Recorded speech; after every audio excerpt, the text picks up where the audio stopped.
देश में अगर सबसे खतरनाक हवाई अड्डा है तो पटना है। 1600 करोड़ रुपया खर्च करने के बाद भी हवाई पट्टी में 1 इंच का परिवर्तन नहीं है।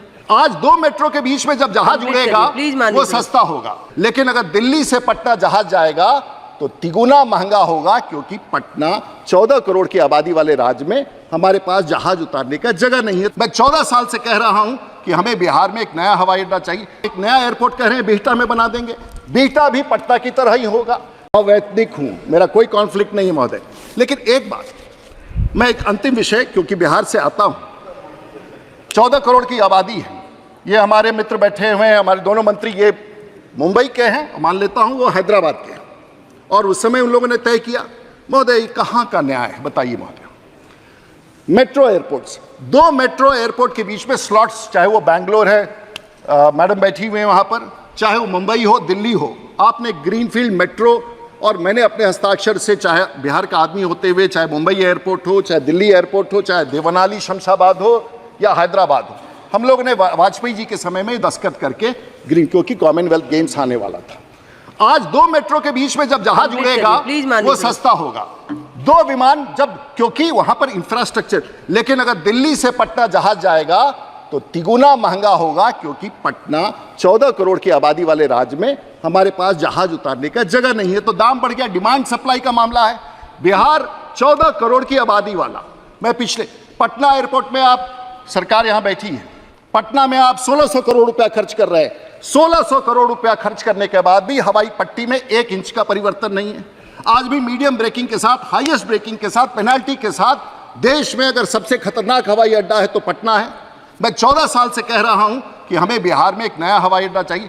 चाहे मैं हूं, चाहे मेरे साथी हों, चाहे ब्यूरोक्रेट्स हो, सही बात समझ करके बिहार में हमेशा हम सब लोग नए, आप एक नया एयरपोर्ट कह रहे हैं बिहटा में बना देंगे, बिहटा भी पटना की तरह ही होगा।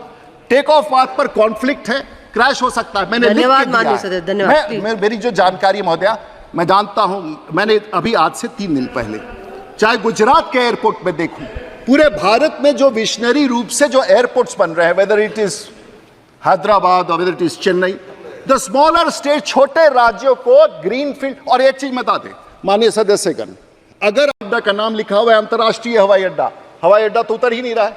हम बैठे थे, माननीय मंत्री जी भी सुन रहे थे उनकी बात। मैं बताना चाहता हूं कि सरकार के घोषणा के बाद, हमारे घोषणा से, आपके घोषणा से कोई हवाई अड्डा अंतर्राष्ट्रीय नहीं बनता है। अब हवाई अड्डा वही अंतर्राष्ट्रीय बनेगा जहां अंतर्राष्ट्रीय यात्रा के लिए व्यवस्था हो और लोग तैयार हो। कुन्नूर तो अंतर्राष्ट्रीय बन गया, कैलिकट बन गया, कोचिन बन गया, इसलिए कि वहां के लोग विदेश जाते हैं और हवाई कंपनियां आकर के जहाज उतार करके वहां से ले जाती है। इंटरनेशनल पटना का क्या नाम है महोदया?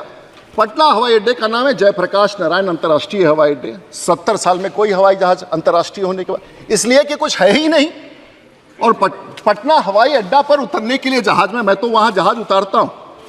हमारे आज विमानन कंपनियां क्या करती है महोदया, आज जो टिकट देखिएगा उसमें खर्च कितना है। 40% तो टिकट का दाम निकल जाता है तेल में, उसके बाद उसके ऊपर से बाकी बचा 60% में स्टेट का, बिहार का टैक्स 29% है, किसी राज्य का ऊपरी सूची है, अगर आप देखेंगे तो किस प्रकार से हर राज्य का अपना अपना टैक्स है। उसके बाद टैक्स वहां से छोड़ दीजिए, उसके बाद पीएसएफ। अब पीएसएफ क्या है? पीएसएफ वही है जो सीआईएसएफ जो वहां खड़ा होकर आपको ऊपर नीचे जांचता है महोदय, सरकार उसका पैसा नहीं देती है। कस्टमर जो है, पैसेंजर है, वो सीआईएसएफ का खर्च। सीआईएसएफ के लोगों को मैं कहता हूं कि भैया मैं तो पैसेंजर हूं, एमपी को तो पहुंचा के आते हो, sir good morning, good afternoon, good evening किया करो पैसेंजर्स को। देश के प्रधानमंत्री वो सोचते हैं कि मैं तो सरकार हूं, मैं तो सीआईएसएफ हूं। सीआईएसएफ मालिक नहीं है, उसका मालिक बीसीएस है। सीआईएसएफ को मानना होगा कि हर यात्री जो यात्रा करके एयरपोर्ट से निकलता है, और देश के प्रधानमंत्री यही चाहते हैं, उसको प्यार से अपना ड्यूटी कीजिए, उसको कीजिए, लेकिन सीआईएसएफ का पैसा जो उसका वेतन जाता है वो एक एक पैसेंजर के माध्यम से जाता है। ये क्लैरिटी होने, जिस दिन देश की सरकार के पास तय करेगी कि हम उसका हम स्टैट्यूटरी फंक्शन है ले लें, वो अलग बात है। लेकिन दूसरा है यूजर डेवलपमेंट। अब एयरपोर्ट्स तो बड़े बड़े बनते जा रहे हैं, और एयरपोर्ट्स बनाने में जो खर्च है वो भी सरकार की तरफ से नहीं जाता है, सरकार की तरफ से नीति जाता है, क्योंकि हम प्राइवेटाइजेशन की तरफ बढ़ रहे हैं और ये बहुत अच्छी नीति है।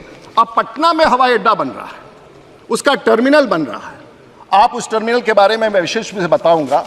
अभी तो टर्मिनल बना नहीं, लेकिन टिकट पर आपने यूडीएफ लगा दिया।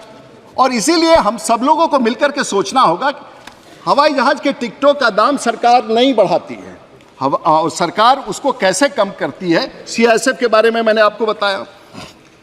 अब आप हवाई जहाज उड़ता है, एयर ट्रैफिक कंट्रोलर है। अगर मैं अपने विमान को मौसम खराब होने के कारण 20 मिनट अगर आसमान में एयर ट्रैफिक कंट्रोलर और कंजेशन के लिए रोक लूं, उसका तेल जलता है, वो भी खर्च में आता है।